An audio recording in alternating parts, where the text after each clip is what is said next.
Alors, quand on fait de la musique, on diffuse des sons à certaines vitesses, de certaines durées et aussi à certaines hauteurs.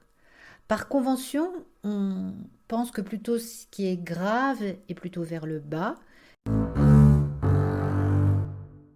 et ce qui est aigu, on le représente plutôt vers le haut. D'où les notes sur la portée qui sont disposées de plus en plus haut sur les lignes au fur et à mesure qu'elles montent dans l'aigu. Alors j'ai choisi de vous représenter les notes de la gamme par les barreaux d'une échelle. Donc voilà ce que ça donne sur le dessin animé digne de Pixar que je vous ai préparé. Voilà, je construis mon échelle, un barreau pour chaque note. Voilà le do, le ré, le mi, le fa. Vous remarquez qu'entre mi et fa, c'est plus serré. Et entre si et do aussi. Par contre, entre les autres notes, c'est plus écarté. Alors en fait, l'unité de mesure de distance entre ces barreaux, ça s'appelle le ton. Entre deux notes consécutives, en général, vous avez un ton.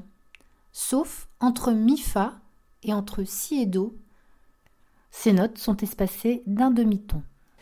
On va rajouter des barreaux à l'échelle, là où il reste de la place, où c'était vraiment écarté. Et on va se servir des dièses et des bémols. Alors le dièse, ça sert à monter la note d'un demi-ton, et le bémol, ça sert à la descendre d'un demi-ton.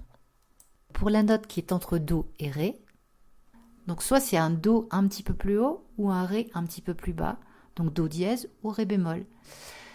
Entre ré et mi, on peut placer un barreau qu'on va appeler ré dièse ou mi bémol.